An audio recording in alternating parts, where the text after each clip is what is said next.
bienvenue. Si c'est la première fois pour toi de te connecter parce que quelqu'un t'aurait parlé de nos séances d'études bibliques hebdomadaires, bienvenue. Toi qui as déjà l'habitude de te connecter tous les mardis, mercredis et jeudis à partir de 21 heures, heure de New York. Bienvenue à tous ceux-là qui sont connectés depuis les pays arabes. Je salue ceux-là qui sont connectés depuis l'Arabie Saoudite, depuis le Koweït, depuis le Liban, depuis l'Iran, depuis l'Irak, depuis l'Ouzbékistan, le Kazakhstan, le Turkménistan. Je salue également ceux-là qui sont du côté du Yémen, sans oublier bien sûr ceux de la Chine, du Japon, de la Corée du Sud, de l'Australie, de la Nouvelle-Zélande. Je salue particulièrement ceux-là qui sont du côté de Oslo. Oslo, c'est quelque part en Europe du Nord. Donc, c'est quelque part en Norvège. N'oublions pas ceux qui sont du côté du Danemark, de la Suède, de la Finlande, de l'Islande et de la Suisse, de la Belgique, de l'Allemagne, des Pays-Bas, de l'Autriche, même, n'est-ce pas, de la Macédoine. Je sais qu'il y a les gens qui nous écoutent beaucoup de ce côté-là, n'est-ce pas? Si j'oublie un pays, veuillez m'excuser, mais je n'oublie pas ceux qui sont du côté de la métropole française et du côté des départements et des territoires français d'outre-mer. Je pense à la Martinique, à la Guadeloupe, je pense à tous je pense au Dom-Tom, ok. Bienvenue à tous nos auditeurs du Canada. Le Canada, c'est avec Vancouver, c'est avec Toronto, c'est avec Montréal, c'est avec le Québec. Je vous salue, je vous apporte les salutations de votre Père. Bienvenue à tous ceux-là qui sont du côté de l'Afrique. Je pense à ceux-là qui sont du côté du Bénin, du côté du Togo, du côté du Tchad, du Sénégal, du Mali, bon, tous ces pays-là. Bienvenue à tous les pères de famille, à toutes les mères de famille qui ont pris la bonne résolution d'éduquer spirituellement leurs enfants par ces séances d'études bibliques hebdomadaires. Bienvenue ma soeur, bienvenue mon frère. Je remercie le Seigneur Jésus-Christ pour ta vie. Je remercie le Seigneur Jésus-Christ pour vos vies. Je le remercie d'avoir mis dans vos cœurs le désir des choses spirituelles. La parole de Dieu nous enseigne dans le livre du prophète Isaïe.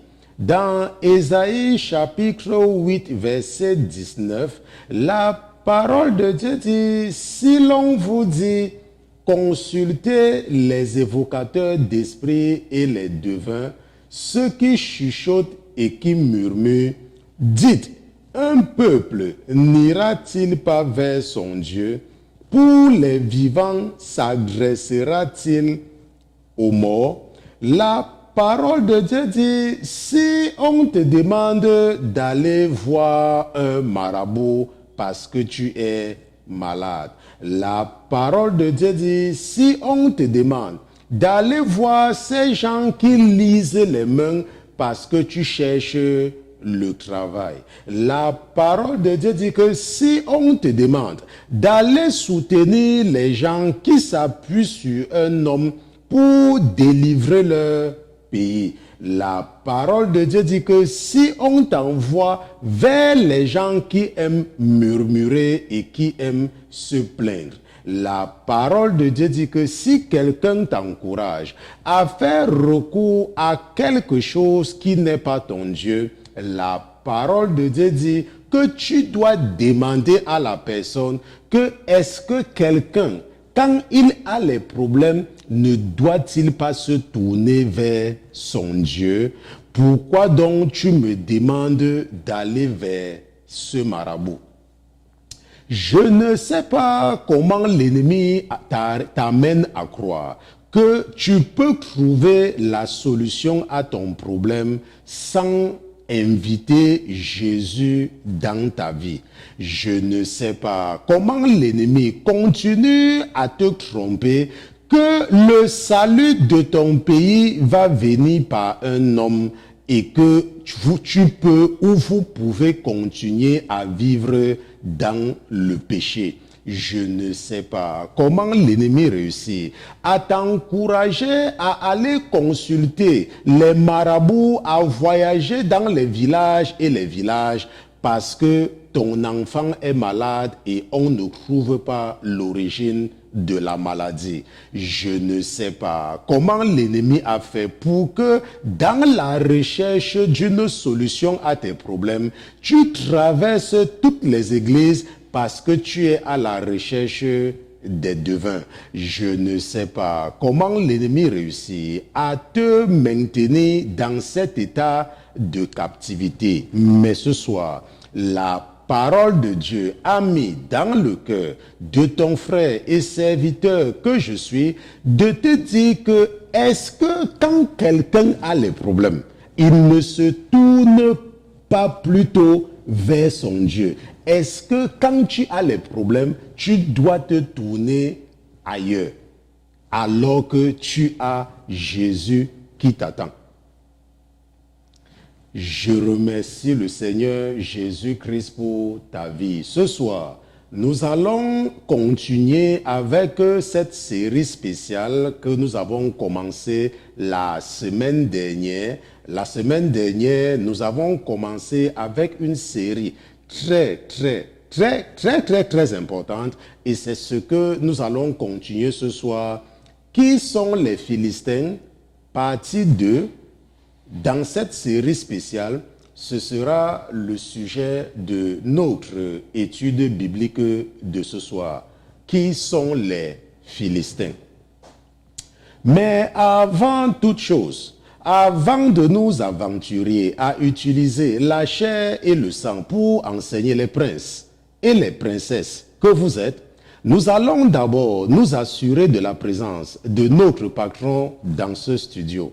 Mais comme notre patron n'est pas un patron ordinaire, comme il est Dieu, comme lui c'est Jésus-Christ de Nazareth, nous allons lui dérouler le tapis rouge et nous allons demander à tous les autres qui se trouvent dans les cieux, qui se trouvent sur la terre, sous la terre et sous la mer, de se taire, le temps pour nous d'accueillir dans ce studio Jésus-Christ de Nazareth. Gardez l'écoute. À tout à l'heure.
Éternel, nous voici de retour en la présence du Dieu de la deuxième chance. Nous voici de retour en la présence du Créateur des cieux et de la terre. Nous voici de retour en ta présence, Papa, après ces longs jours depuis que nous avons quitté ta présence, Papa, mais nous savons que nous étions seulement absents dans la chair parce que nous avons toujours été avec toi en esprit et tu as toujours été d'ailleurs avec nous. Et nous savons que nous sommes seulement de retour pour les enseignements, que nous sommes seulement de retour dans la salle de classe. Nous sommes venus, Papa, parce que nous sommes conscients que nous avons péché contre toi. Et c'est pour cela que nous prions, Éternel des armées, que tu nous pardonnes nos offenses. Nous prions, Papa, que tu aies pitié de nos âmes. Nous prions, Papa, que tu nous considères et que tu ne nous imputes pas tous nos manquements, Papa, parce que, comme tu le vois, nous ne sommes pas venus ce soir parce que nous avions le choix. Nous sommes venus vers toi parce que tu es le seul Dieu que nous connaissons, donc Père éternel. À chaque fois que nous venons vers toi, si tu nous repousses, alors nous serons perdus parce que peut-être les autres connaissent des dieux, mais nous connaissons seulement un seul Dieu et nous savons que notre Dieu est attentif aux cris de ses enfants. Nous savons que c'est toi qui nous as donné à manger ce matin. Nous savons que c'est toi qui nous as donné à manger hier. Nous savons, Papa, que c'est toi qui nous as donné à manger même cet après-midi. Nous savons que c'est toi qui venais de nous faire manger. Et c'est à ce point que tu es un père qui se soucie de ses enfants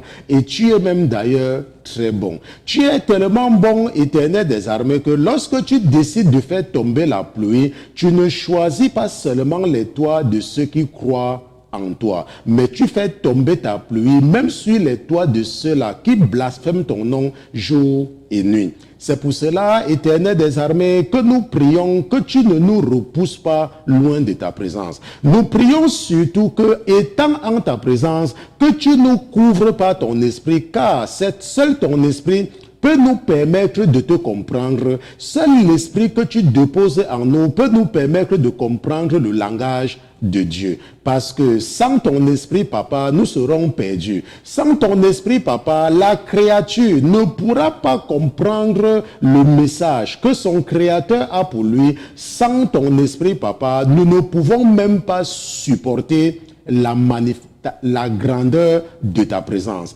parce que tu es grand et tu n'as besoin de personne pour être Dieu. Tu es Dieu depuis le commencement des temps. Tu es Dieu depuis le commencement et tu seras Dieu même à la fin, Papa. C'est toi qui es l'alpha, c'est toi qui es l'oméga. C'est toi qui as décidé à cause de la promesse que tu avais faite à ton ami Abraham de susciter Moïse parmi les enfants d'Israël pour aller dire à Pharaon de laisser aller ton peuple afin qu'il te serve. Et ta parole nous enseigne, Éternel des armées, qu'après avoir délivré les enfants d'Israël de la maison de servitude, tu les as conduits dans le désert afin de leur enseigner tes voies, parce que tu savais qu'une bénédiction qui n'est pas appuyée sur ta parole peut certainement devenir une malédiction. C'est pour cela que ce soir, Éternel des armées, nous prions que tu nous enseignes, comme tu as enseigné nos pères dans le désert. Nous prions, Papa, que tu inscrives tes lois dans nos cœurs, comme tu l'as promis par tes prophètes. Nous prions, Papa, que ce soit notre présence, notre venue en ta présence ne soit pas vaine. Père éternel, transforme-nous selon ta volonté. Écris tes lois dans nos cœurs et aide-nous à nous rappeler de ce que tu nous as enseigné, Papa, en nous donnant ton Saint-Esprit. Aide-nous également et rappelle-nous à chaque instant ce que tu avais déclaré dans les oreilles de Caïn. Parce que à Caïn, ta parole nous enseigne que tu avais dit que le péché est constamment couché à la porte, mais qu'il doit dominer sur le péché éternel des armées. Comment pouvons-nous dominer le péché si tu ne nous donnes pas la force de le faire? Comment pouvons-nous résister à la tentation si tu nous soumets à la tentation? C'est pour cela, Papa, que nous prions que tu ne nous soumettes pas à la tentation, mais délivre-nous du malin.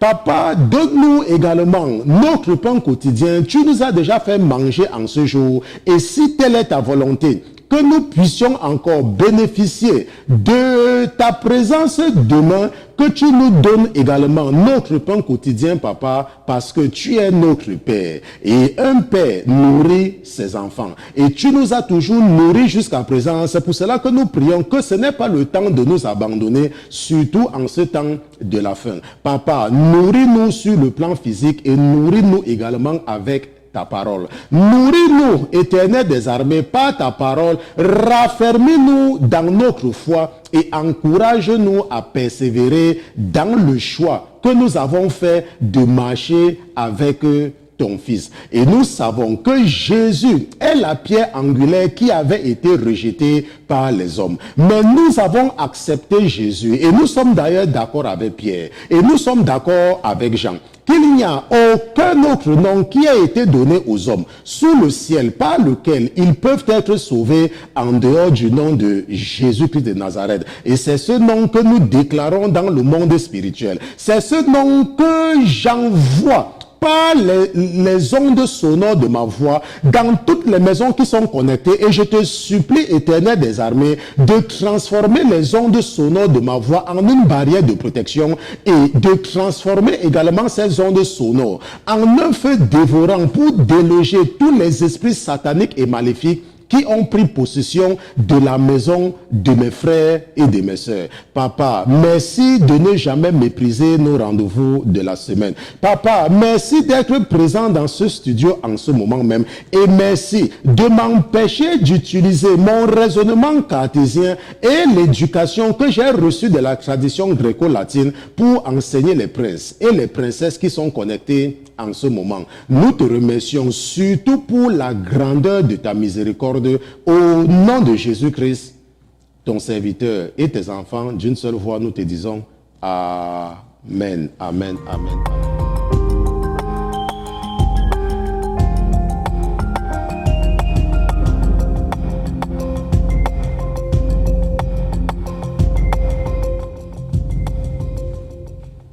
Nous remercions Dieu pour Jésus-Christ, nous remercions Jésus-Christ pour son amour qu'il nous témoigne tous les jours. Jésus qui nous rappelle tous les jours qu'il nous a choisis avant que nous l'acceptions. N'est-ce pas? Que c'est lui qui nous a choisis. Nous avons seulement dit oui. Nous voici, Seigneur. Donc, et il nous rassure qu'il ne nous a pas choisis parce que nous avons mérité. Mais ce qu'il nous dit, c'est que si nous marchons selon sa volonté, si nous l'honorons au milieu de cette génération méchante, alors certainement nous passerons l'éternité avec lui. Parce qu'il a dit que dans la maison de son Père, il y a plusieurs demeures et qu'il va préparer une place pour nous. Mais qui sont nous? Nous, ce sont ceux-là qui font sa volonté. Et comment est-ce que nous faisons la volonté de Jésus? C'est en mettant en pratique ce qui est écrit dans la Bible.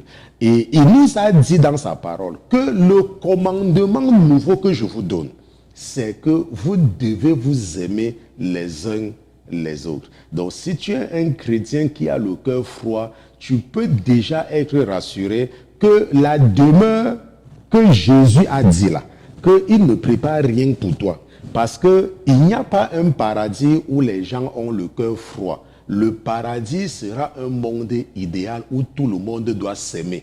Donc si c'est déjà difficile pour toi d'aimer ici sur la terre, tu pars où? Tu es en train de partir où? Tu n'arrives pas déjà à aimer tes frères et tes soeurs ici. Mais tu vas aller les aimer au paradis. Ça veut dire que tu ne vas aller nulle part. Parce qu'au paradis, on doit s'aimer. Au paradis, il n'y aura pas que, oh, je te prête $50, tu me remets dans 2 jours. Non, non, non, non, non. Au paradis, ça sera que ton frère vient vers toi, il dit qu'il a besoin de quelque chose, tu donnes seulement. On se comprend? Tu donnes seulement. Donc, si sur la terre, tu ne connais pas oublier les dettes, le paradis, tu peux déjà oublier aussi.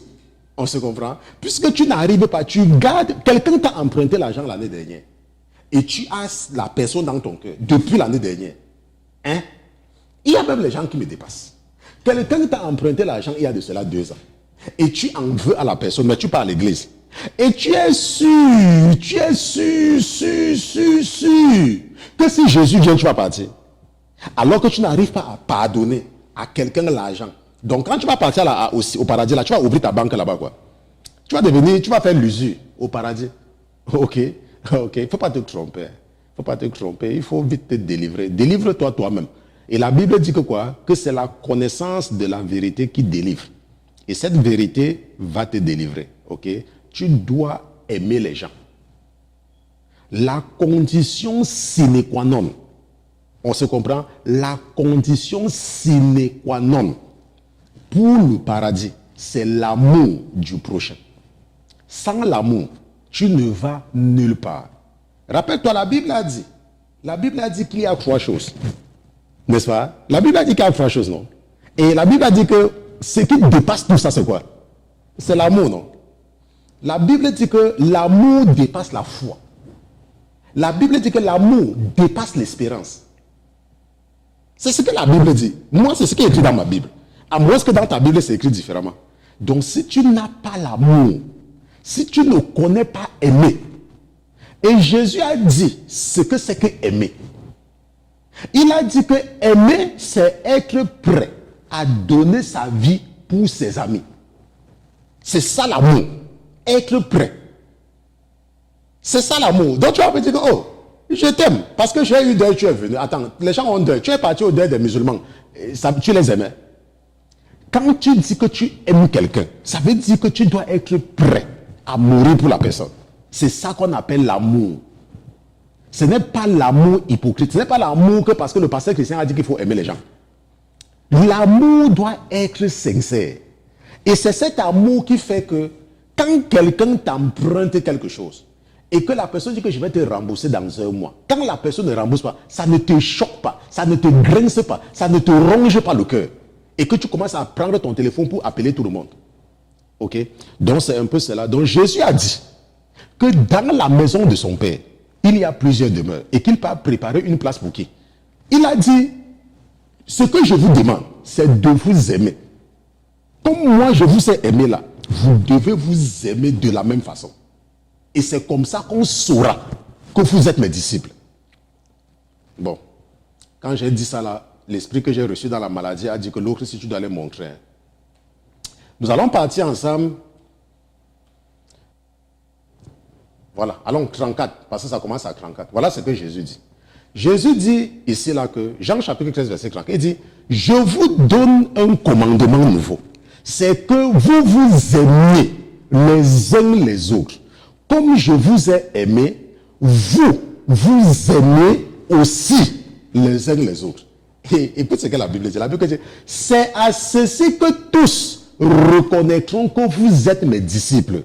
Si vous avez de l'amour les uns pour les autres. Tu vois ce qu'on dit que disciple? Être disciple ne veut pas dire que tu as jeté les pantalons. Hein. Être disciple ne veut pas dire que tu as jeté les mèches. Être disciple ne veut pas dire que tu ne vas plus chez les marabouts. Hein. La Bible ne dit pas ça. La Bible dit que un disciple, on va reconnaître que tu es un disciple si tu aimes. Ça, ce ne sont pas les paroles du pasteur Christian. Hein.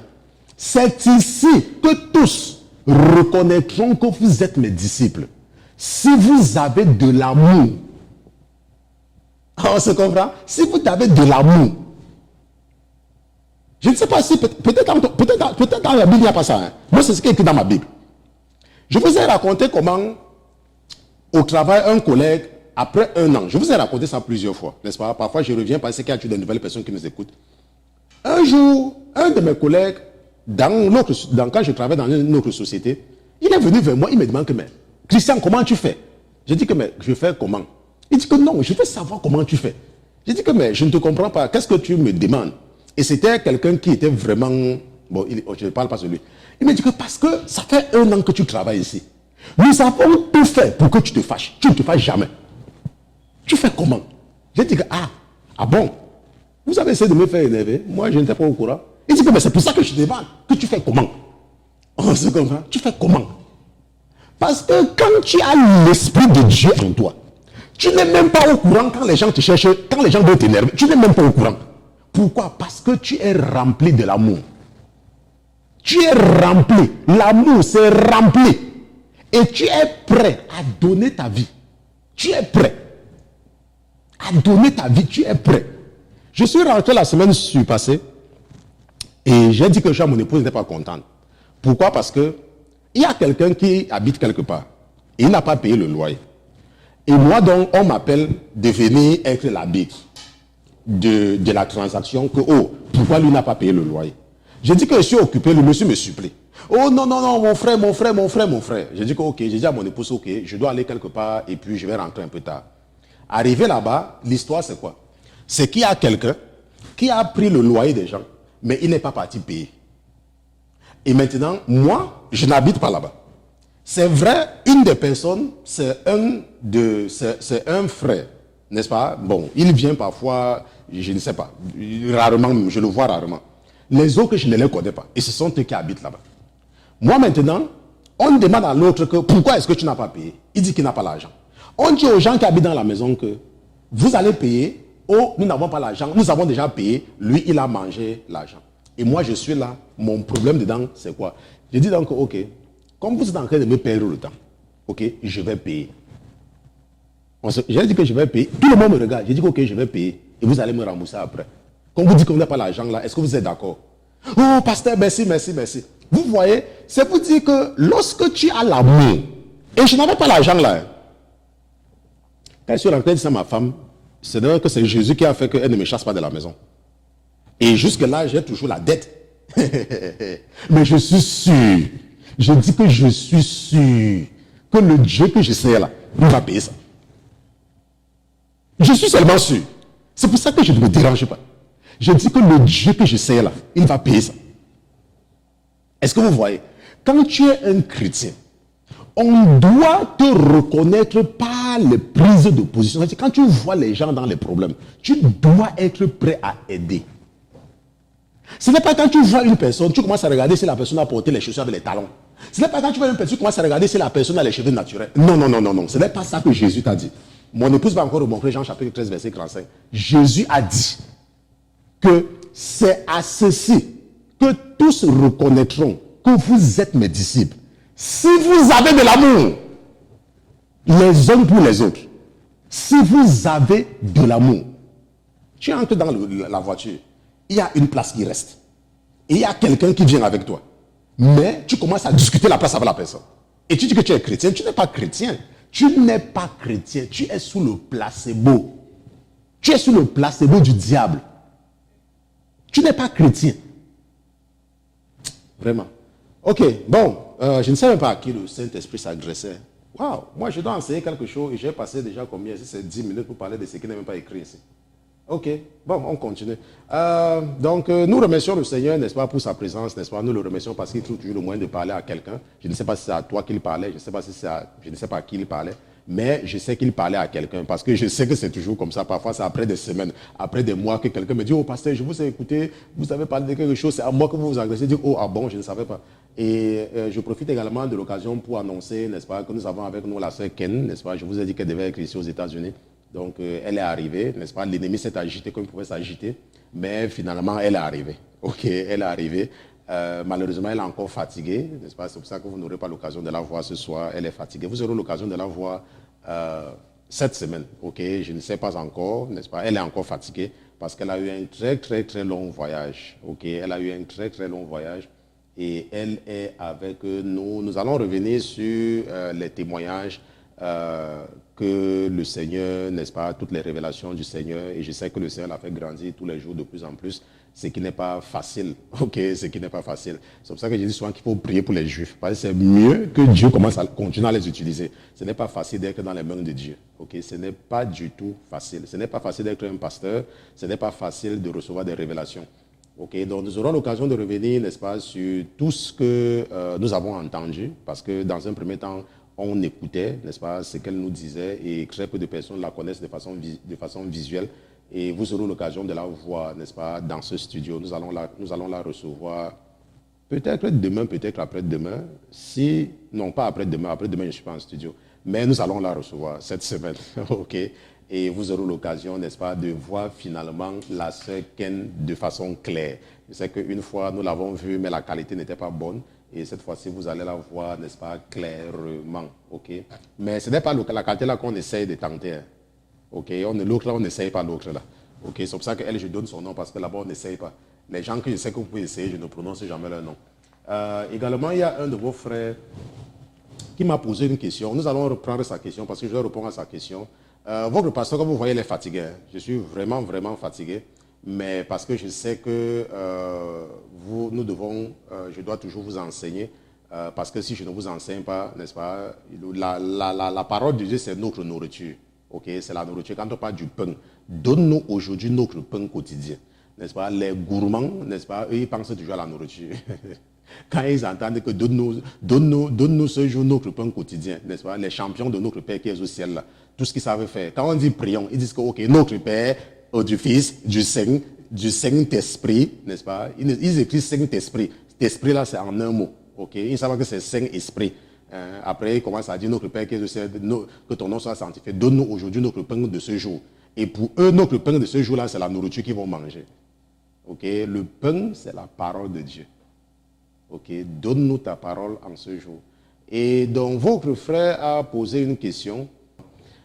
Il dit, bonjour, pasteur Christian, que je n'ai pas modifié, parfois je corrige les fautes, mais l'autre ici, là, je ne sais pas. J'espère qu'il a tout bien écrit. Bonjour, pasteur Christian, que le Seigneur Jésus-Christ vous bénisse. Voilà, pasteur, j'ai une question, n'est-ce pas? Vous voyez comment il est écrit. Ok, il écrit que le Seigneur Jésus-Christ en majuscule. Ok, il y a les gens, ça ne dépend pas de combien de fois on les dit. Qu'on écrit le nom du Seigneur en lettres majuscules. Mais certains même, ils ne commencent même pas par la lettre majuscule. Ils écrivent en lettres minuscules. Ils écrivent Saint-Esprit en lettres minuscules. Ils écrivent Seigneur, Seigneur en lettres minuscules. Et ils disent qu'ils sont des chrétiens. Quand tu as l'Esprit de Dieu en toi, tu ne peux pas, même par erreur. Je dis que quand tu as l'Esprit de Dieu en toi, même par erreur, tu ne peux pas écrire Dieu en lettres minuscules. Tu ne peux pas écrire Seigneur en lettres minuscules. Tu ne peux pas écrire Jésus en lettres minuscules. Je dis même si on te réveille dans le sommeil, c'est impossible si tu as l'Esprit de Dieu en toi. Ça ne peut même pas te traverser. On se comprend? C'est quelque chose de naturel. Parce que quand tu as l'Esprit de Dieu en toi, le nom de Dieu te fait peur. Même quand tu veux écrire Dieu, tu as peur. Quand tu veux écrire Jésus là, Jésus, quand tu es rempli de l'Esprit de Dieu, tu ne peux même pas écrire Jésus, même si tu dors, même si on t'a réveillé en lettres minuscules. Je dis ça pour t'aider, toi qui es sous le placebo, et tu crois que tu es un chrétien, et tu écris Dieu en lettres minuscules, Seigneur en lettres minuscules, Jésus en lettres minuscules, et tu dis que tu es chrétien. Tu es sous le placebo. Je t'assure, le diable te trompe. Le Saint-Esprit n'est pas dans toi. Et tu dois prier pour que le Saint-Esprit vienne vivre dans toi. Et tu vas comprendre ce que je te dis. On se comprend. Maintenant, il dit, pasteur, voilà, pasteur, j'ai une question. Est-ce qu'on peut porter des vêtements avec des images d'animaux, des pantoufles en forme d'animaux, des vêtements d'enfants avec des images d'animaux et avoir des protèges téléphones en forme d'animaux? Ok? Ça, c'est la question que le frère pose. C'est une question qui est très importante, ok, parce que ça rentre dans le cadre de la vie de sanctification. Je vous ai dit que c'est quoi la vie de sanctification? La vie de sanctification, la Bible dit clairement que sans la sanctification, il est impossible, n'est-ce pas, de voir Dieu. Dieu, tu ne peux pas. Si tu ne mènes pas une vie de sanctification, tu ne peux pas. Ça, il faut déjà oublier. On se comprend, c'est impossible. Bon, maintenant. Et la Bible ne dit pas qu'avec la sanctification, tu verras Dieu. La Bible ne dit pas ça. La Bible dit que, il dit que recherchez la paix avec tous et la sanctification sans laquelle personne ne verra Dieu. La Bible ne dit pas qu'avec la sanctification, je verrai Dieu. On se comprend? La Bible dit seulement que si tu ne vis pas déjà, si tu n'as pas déjà une vie de sanctification, tu ne peux pas voir Dieu. Mais il ne faut pas croire que le fait, n'est-ce pas, de vivre dans la sanctification veut dire que tu vas voir Dieu. Pourquoi? Parce que la sanctification est une condition obligatoire. On se comprend? C'est une condition obligatoire, mais ce n'est pas la seule. La condition obligatoire et sine qua non, c'est l'amour du prochain. Quand tu as l'amour. Et il est évident que si tu as l'amour du prochain, tu ne vas pas aller t'acheter 10 terrains alors que c'est qu'à les pauvres. Ce n'est pas possible. Puisque si tu as l'amour, tout ton argent, tu vas investir dans les œuvres caritatives. Tu vas investir pour aider les gens. Tu vois pourquoi on dit que l'amour dépasse tout? Tu seras obligé, tant que tu as l'amour, tu es simple. Et la raison pour laquelle la question du frère est importante, parce qu'il y a des chrétiens que quand vous les voyez, vous voyez ce qu'ils ont sur eux. Ça prouve déjà qu'ils ne sont pas déjà des chrétiens. On se comprend, qu'ils ne sont pas déjà des chrétiens, parce que si tu as l'amour de Dieu en toi, la parole de Dieu est écrite dans toi. Et à chaque fois que tu vas acheter quelque chose, l'esprit qui vit en toi, n'est-ce pas, te juge. L'esprit, je dis qu'il y a l'esprit qui est en toi. Ce n'est pas que les gens te jugent. Donc, dans tout ce que tu vas faire, tu vas toujours te comporter de façon à ne pas être une pierre d'achoppement. Par exemple, si tu as l'esprit de Dieu en toi, tu ne peux pas acheter un habit qui a, par exemple, une figure bizarre sur ça. Peut-être une fleur, il n'y a pas de problème. Si nous prenons, par exemple, le cas, comme le frère dit, les images d'animaux. Maintenant, ça dépend de quel animal. Si tu as, par exemple, un tricot qui a le dessin du papillon, il n'y a pas de problème par rapport à ça. Je ne vais pas le prendre le papillon. On se comprend? Moi, je ne vais pas le prendre le papillon. Si tu as un habit et tu as le dessin du serpent sur ça, là, il y a un problème. On se comprend? Donc, ça dépend du symbole. Nous savons que le serpent a un mauvais, n'est-ce pas, représente quelque chose de mauvais dans la parole de Dieu. Donc, tu ne peux pas être un chrétien et tu portes quelque chose qui a le serpent. Et par exemple, une fois, par exemple, mon épouse avait quelque chose et elle voyageait. Et quand elle a pris pour voyager avec, c'était comme une couverture. Comme moi, je n'aime pas, vous savez, moi, je peux vivre avec quelqu'un. Hein. Tu fais tout ce que tu moi, il te dit rien. Moi, mon travail, c'est de prêcher. Ce n'est pas de forcer qu'à faire quelque chose. Mais l'autre, là, je voulais rester tranquille. L'esprit a dit que non, non, il faut lui dire de ne pas partir avec. Pourquoi? Parce que si tu achètes quelque chose qui a une mauvaise image sur ça, ok? Supposons que tu achètes quelque chose et ça a une mauvaise image là-dessus. Qu'est-ce qui va se passer? Si c'est un animal, n'est-ce pas, que l'ennemi peut utiliser pour s'incarner, parce que c'est quelque chose de mauvais. Ça veut dire que tu es en train de porter avec toi ce qui est mauvais. Ok, tu es en train d'inviter, n'est-ce pas, les esprits dans ta vie. Maintenant, la Bible a dit quelque part, et mon espoir que c'est que je reviens là-dessus, c'est que vous ne vous ferez aucune représentation. Ok, ça veut dire quoi? Ça veut dire que dans la réalité, un chrétien qui est plein de l'Esprit de Dieu ne va même pas acheter un habit qui a quelque chose sur ça. Il va toujours acheter les choses qui sont simples. On se comprend? Parce que de façon potentielle, tu ne sais pas ce que symbolise même le papillon. Tu ne sais même pas. Tu ne sais même pas l'idée ou l'intention de la personne qui a fait, n'est-ce pas, l'image de cet animal. Tu ne connais pas son intention. Peut-être tu achètes, comme il y a des gens qui achètent parfois, comme ils parlent des protège-téléphones. Ok? Prenons par exemple le casque. N'est-ce pas? Ça, c'est mon téléphone avec le protège-téléphone. Ça, c'est quelque chose pour, c'est comme l'aimant, n'est-ce pas? Pour arrêter le téléphone sur la voiture. Ok? Maintenant, lorsque vous regardez mon téléphone, il est simple. Le protège-téléphone est simple, n'est-ce pas? Et il est aussi simple. Pourquoi? Parce que lorsque tu as l'Esprit de Dieu en toi, il y a des choses que cet esprit refuse automatiquement.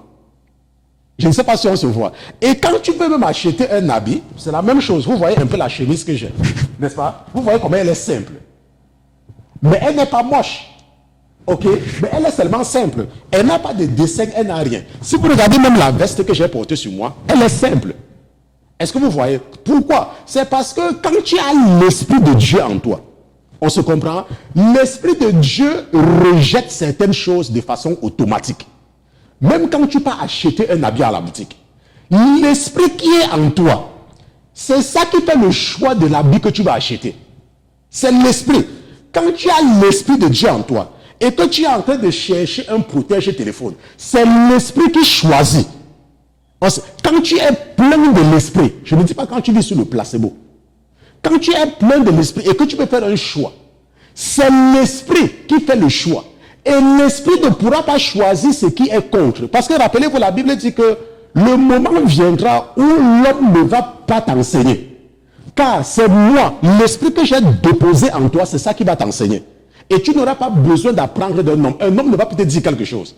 On se comprend. Je vous ai montré le passage. C'est dans... Je ne me rappelle pas très bien. Ça va venir. Ok? Ça va venir. Quand ça va venir, on va repartir là-bas. Donc, quand tu es plein du Saint-Esprit, ok? Le Saint-Esprit, ce n'est pas l'histoire que tu parles en langue. Le diable a imité la langue depuis. Donc si tu crois que tu as le Saint-Esprit, tu parles en langue, s'il te plaît, va encore bien lire ta Bible. Ok? Quand tu as l'Esprit de Dieu dans toi, comment est-ce que tu fais pour savoir? Je vais te dire comment tu fais pour savoir que tu as le Saint-Esprit. Tu as le Saint-Esprit en toi quand tu te rends compte que tu aimes les gens.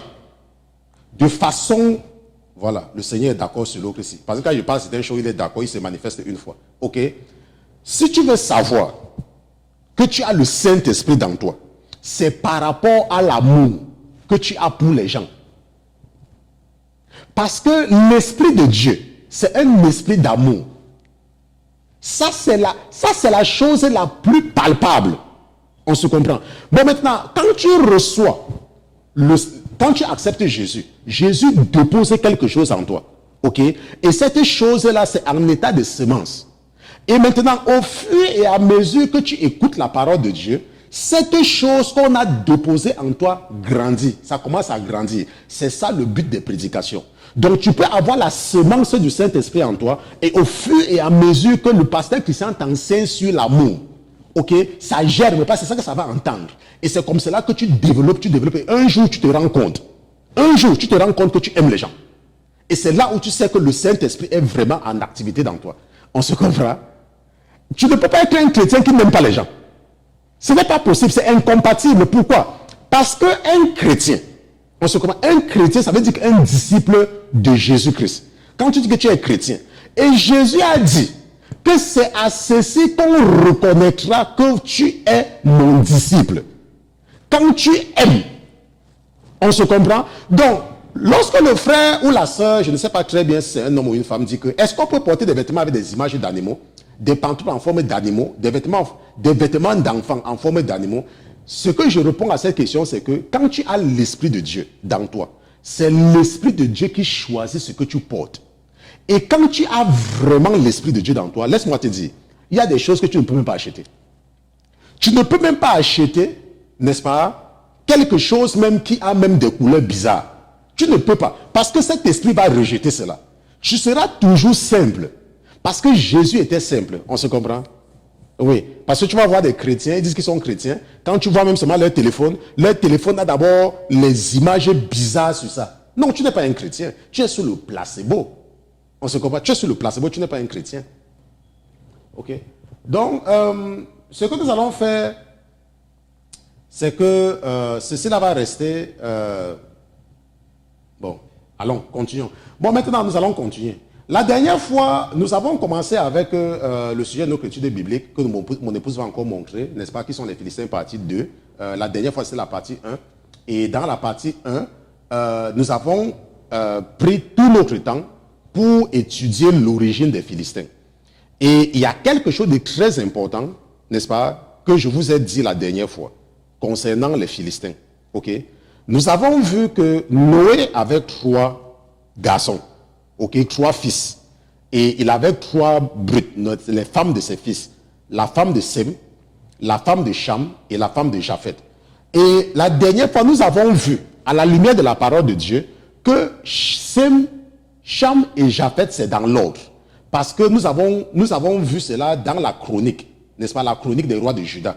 La Bible nous dit très bien. Parce que quand on a regardé, et Noé, en partant Noé, ainsi de suite, et dans la même logique, c'était Sem, Cham et Japheth. Et je vous ai expliqué pourquoi il est important de comprendre cela. Et nous avons donc vu également que parmi les enfants de Cham, il y a, n'est-ce pas, que Cham avait beaucoup d'enfants. Il a fait beaucoup d'enfants. Et dans le livre de la Genèse, nous avons vu que les Couchites, une partie des Africains, parce que les Couchites sont les Éthiopiens, une partie des Africains, n'est-ce pas, les gens de Misraïm, n'est-ce pas, et Cana, n'est-ce pas? Parce qu'il a eu 3 garçons, Couche, 4 garçons. Couche, Misraïm, Pout et Cana. Et nous savons que Cana, n'est-ce pas, c'est le fruit de l'abomination. Et nous avons également vu, et c'est là où j'ai insisté, parce que c'est très important de comprendre cela, ok, et ça sera très important dans la suite de cet enseignement, que les Philistins ne sont pas les Cananéens. Les Philistins, ce sont les descendants de Cham, mais ce ne sont pas les Cananéens. On se comprend? Ce ne sont pas... Parce que Dieu a de façon systématique, Dieu déteste, Dieu hait les Cananéens. Dieu ne veut même pas les sentir. C'est pour ça qu'il a donné l'ordre aux enfants d'Israël de les vouer à interdit, de les exterminer. On se comprend, de les exterminer. Bon, maintenant, et nous avons donc vu que l'un des enfants de Cham, qui est Misraïm, n'est-ce pas? La Bible dit que c'est lui qui va engendrer les Ludim, les Anamim, les Léhabim, les Naphtuhim, et les Patrusim, les Kalushim, et les Philistins sont, n'est-ce pas, sont les descendants des Kalushim. Ou alors les Philistins sont les Kalushim, n'est-ce pas? Parce que la Bible dit que les Philistins sont sortis des Kalushim.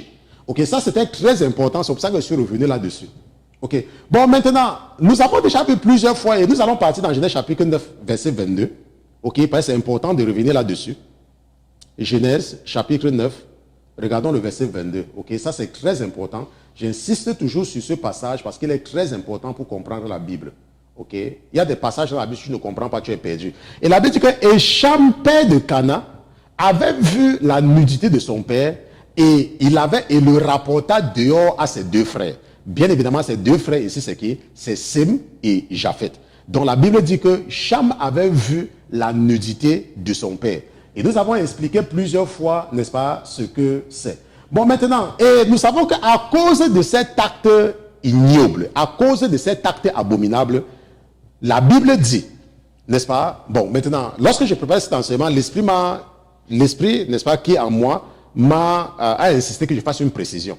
Parce qu'il y a certains qui sont toujours un peu gauches, n'est-ce pas, dans la compréhension de la parole. Ils ne s'asseyent pas pour comprendre ce qu'on dit. Maintenant, parce qu'il y a les gens qui vont dire que, mais, pasteur Christian, pourquoi est-ce que vous dites que Cham était maudit? Parce qu'il avait vu la nudité, alors qu'il n'y a pas encore la loi. On se comprend? Bon, maintenant, nous savons que la déclaration de la malédiction a été faite par rapport à Cana. Ok? Parce que la Bible dit que maudit, que Cana est maudit. Dans le livre de la Genèse, avant la loi. Nous savons que les enfants d'Israël ont reçu la loi, n'est-ce pas, au mont Sinaï. Et c'est là-bas que nous avons, n'est-ce pas, tout ce qui est inscrit dans le livre de la loi, Lévitique, parce que Lévitique veut dire la loi, ok, et dans le livre de Deutéronome, n'est-ce pas, qui est l'ajout ou le complément de la loi, ok. Maintenant, c'est pour ça que je parle souvent du premier livre et du deuxième livre de la loi. Maintenant, il faut comprendre que lorsque Dieu parle, la Bible, ce n'est pas la littérature, ok. Le plus important dans la Bible, c'est de comprendre la mentalité. Quand tu connais la mentalité de quelqu'un, par exemple, je sais par exemple que telle personne n'aime pas manger, n'aime pas le bruit.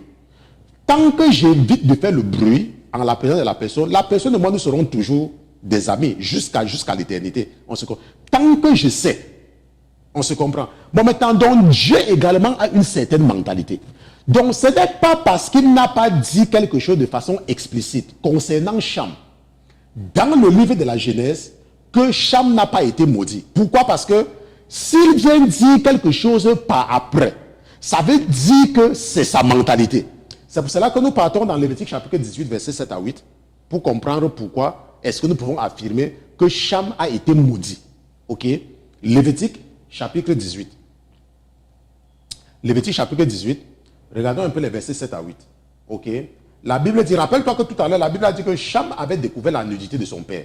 Et la Bible dit que tu ne découvriras point la nudité de ton père, ni la nudité de ta mère, c'est ta mère. Tu ne découvriras point sa nudité.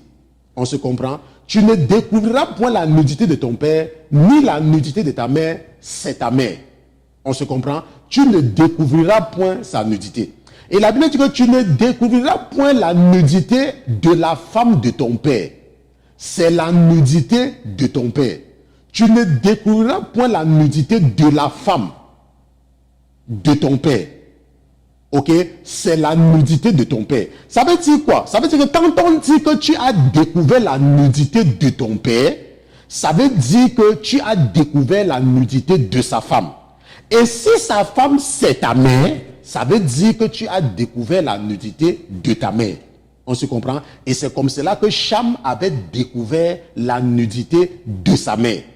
Et sa mère est tombée enceinte. Et sa mère a donné naissance à Cana. C'est pour ça que Cana est maudit. Et c'est pour ça que Dieu veut les exterminer. On se comprend? Et ça, c'est ce que la Bible dit. Ok? Et la Bible dit dans le livre de la loi que tu ne le feras pas. Et nous savons donc que dans Genèse chapitre 22, Genèse chapitre 9, ok, si nous retournons dans Genèse chapitre 9, et nous descendons au verset 24, que parce que Cham avait découvert la nudité de son père, et cet enfant Cana est né, voilà ce que Noé va faire. Et Noé, réveillé de son vin, a pris ce que son fils cadet lui avait fait. Ok? Et il dit, maudit soit Cana. Il sera serviteur des serviteurs de ses frères. Donc, nous savons donc que Cana avait été maudit. Mais nous savons aussi que Cham, qui est l'auteur, qui est le père de Cana, avait été aussi maudit. Et avec cette connaissance, ça sera très important pour nous, n'est-ce pas, de comprendre que les Philistins sont les descendants de quelqu'un qui avait été maudit, ou de quelqu'un qui est maudit. Donc eux, ils ne sont pas les enfants de Dieu. Ok? Bon, mais il est important de comprendre qu'ils ne sont pas les descendants de Canaan. C'est pour cela que leur extermination n'est pas prescrite. Et nous allons voir qu'ils vivent parmi les enfants de Dieu. Ils vivent parmi les enfants de Dieu. Je devais vous montrer, et c'est ça que je vais vous montrer la prochaine fois. Je vais seulement vous montrer quelque chose ici. Si nous regardons ici, là, et mon épouse va vous montrer le schéma ici. Ok? Nous voyons bien le territoire des Philistins. Les Philistins vivent au milieu des enfants de Dieu. Ils sont ici, là, n'est-ce pas? Ils sont dans la terre de Canaan. Voilà Jérusalem, voici Canaan. Mais Dieu a demandé aux enfants d'Israël d'exterminer les Cananéens. Ok? Mais il n'a rien dit par rapport aux Philistins. Et les Philistins vivent au milieu. Et nous allons voir qu'à plusieurs reprises, les enfants d'Israël ont trouvé refuge, n'est-ce pas, chez les Philistins. À plusieurs reprises. Et nous allons comprendre pourquoi. Ok, nous allons comprendre pourquoi. Parce que le plus important ici, c'est de comprendre la mentalité. Et par rapport à cela, tu seras très bien capable d'identifier le Philistin. N'est-ce pas? Ou la Philistine. Je ne sais pas s'il y a Philistine en français. Bon, pour les besoins pédagogiques, acceptons que Philistine existe. Tu vas voir toi-même, n'est-ce pas, comment le diable t'a encerclé avec des Philistines. Et comment le diable t'a encerclé avec des Philistins. Ok? Aujourd'hui, la raison pour laquelle j'ai beaucoup traîné sur les préludes et puis sur la réponse à la question du frère, c'est parce que je suis fatigué. Ok, c'est parce que je suis fatigué. Et cet enseignement, c'est un enseignement technique. Et parce que c'est technique, je me sens fatigué. Je ne voulais pas aller là-bas parce que si je partais directement, je devais laisser beaucoup de choses, n'est-ce pas, à cause de la fatigue. Nous allons nous arrêter ici pour aujourd'hui, n'est-ce pas? Nous allons nous arrêter ici et nous allons continuer demain, si telle est la volonté, n'est-ce pas, de votre Père.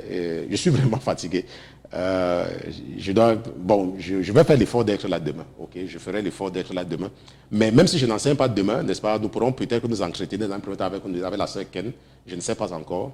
Je pense que c'est ce que nous allons faire. Parce que je suis vraiment fatigué pour les enseignements. Et ça, c'est un enseignement technique. Et c'est vraiment, vraiment très, très fatigant. Parce que j'ai des enseignements techniques le dimanche et également l'enseignement technique le mercredi. Parce que ce que nous sommes en train de voir dimanche, c'est également très technique. Okay? Il y a les enseignements qui sont faciles, n'est-ce pas? Je peux, n'est-ce pas, fermer les yeux et je fais. Mais il y a les enseignements qui sont vraiment techniques et ça m'épuise, n'est-ce pas? Ça m'épuise spirituellement et ça me fatigue. Et vous savez, quand vous êtes fatigué spirituellement, ça affecte également le physique. Okay. Donc nous allons donc nous arrêter ici, n'est-ce pas? Si c'était la première fois pour toi de te connecter, n'est-ce pas? Nous sommes la Sainteté FM, la Sainteté Télévision, nous sommes un ministère d'enseignement et, n'est-ce pas, d'édification. Nous sommes également le ministère chrétien pour la vie de sanctification, n'est-ce pas? C'est notre église locale. Ça, en fait, c'est la couverture, n'est-ce pas, de tout le ministère, n'est-ce pas? C'est le ministère chrétien pour la vie de sanctification qui couvre la Sainteté TV, la Sainteté FM, qui couvre, n'est-ce pas, Femmes partagent la parole, qui couvre Jeunes pour Jésus-Christ. Et bientôt couvrira également un orphelinat. Okay? Nous avons également une de nos sœurs que le Seigneur a touché le cœur de s'occuper des orphelins. Vous aurez, n'est-ce pas, des détails très prochainement parce que la Bible dit que la religion la plus vraie, n'est-ce pas, c'est de s'occuper de ces gens-là. Et je remercie le Seigneur d'avoir touché le cœur de l'une de nos sœurs. Déjà, elle travaille là-dessus. Elle a eu à parler avec moi par rapport à tous ces plans-là. De la même façon que le frère Pierre, la sœur Christiane, n'est-ce pas, c'est la même chose, donc c'est le même processus. Et elle travaille là-dessus. Quand le moment viendra, n'est-ce pas, nous allons vous informer. Parce que c'est qu'il y a beaucoup parmi vous, vous voulez aider les orphelins, mais vous ne savez pas où vous tournez. Okay? Nous avons une de nos sœurs qui est en fait là depuis, n'est-ce pas, que ce ministère a commencé, qui est en train de travailler là-dessus et les informations viendront. Et si tu es une femme et tu as des difficultés, pour lire la Bible. Nous avons un groupe de femmes, n'est-ce pas? Cela s'appelle Femmes Partagent la parole. Et si tu veux joindre, n'est-ce pas, les femmes, n'est-ce pas, pour lire la Bible et pour apprendre à mémoriser les versets bibliques, tu peux nous envoyer, n'est-ce pas, un email à Femmes Partagent la parole à la sainteté.com, Femmes Partagent la parole à la sainteté.com. Nous avons également, n'est-ce pas, notre église locale, n'est-ce pas, où nous nous retrouvons tous les dimanches à partir de 10h, 10h, 12h30. C'est sur la 119, c'est ici à Newark, aux États-Unis. Si tu te paies et tu es dans les environs, parce que nous n'avons pas encore une grande plaque, nous sommes encore une petite communauté, tu peux nous appeler au 347 249 55 46. Et si tu es un jeune et tu as des difficultés pour lire la Bible, nous avons un groupe de jeunes qui est Jeunes pour Jésus-Christ, et ce groupe également a innové cette année, n'est-ce pas, avec beaucoup d'activités. Ils ont maintenant des programmes de prière et de jeûne, n'est-ce pas, et ils lisent également la Bible au quotidien. Si tu veux grandir en tant que jeune, la Bible dit: souviens-toi de ton Créateur pendant les jours de ta jeunesse. Si tu veux cimenter ton avenir, n'est-ce pas, c'est maintenant le temps pour toi de connaître ton Créateur. Envoie-nous un email, Jeunes pour Jésus-Christ à la sainteté.com. Et si tu veux contacter le pasteur Christian, c'est pasteur-christian à la sainteté.com. Le pasteur Christian n'est pas un commerçant. C'est pour ça qu'il n'y a pas son numéro de téléphone. Ok? Et le pasteur Christian ne décroche pas les coups de fil. Ok? Je ne décroche pas. Ça veut dire que même si quelqu'un te donne mon numéro, tu vas appeler, tu vas te fatiguer parce qu'il ne va pas décrocher. Si tu as un problème, écris-moi à pasteur-christian à la sainteté.com. Ce n'est pas que je n'appelle pas, j'appelle beaucoup de personnes, mais j'aime les gens qui sont obéissants. Okay? Donc il ne faut pas croire que tu dépasses les autres en m'appelant. Je vous ai dit qu'on ne m'appelle pas. Okay? Et si tu veux contribuer pour ce ministère, le Seigneur a touché ton cœur et tu veux bénir aussi quelqu'un en contribuant parce que quelqu'un a contribué pour que tu découvres ce ministère, tu peux nous écrire à contact à la sainteté.com et nous allons te dire comment contribuer pour le ministère. Nous allons prier pour que je vous confie dans les mains de votre Père.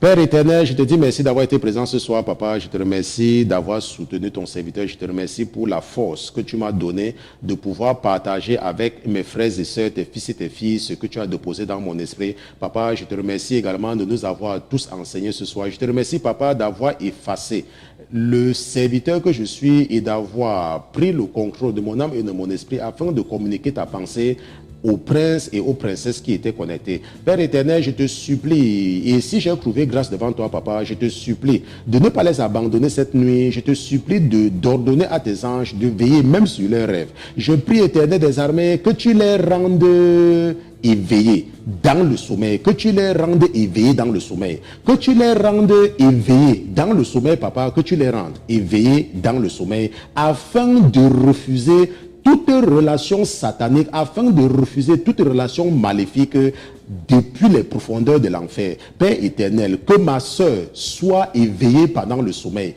que mon frère soit éveillé pendant le sommeil et n'accepte aucune nourriture que l'ennemi essaiera de le faire manger et refuse toute relation hors nature que l'ennemi essaiera de la faire avoir ou de lui faire avoir. Merci, papa, d'avoir une fois de plus exaucé ton serviteur que je suis. C'est au nom de Jésus-Christ que ton serviteur et tes enfants, d'une seule voix, nous te disons Amen, Amen, Amen, Amen.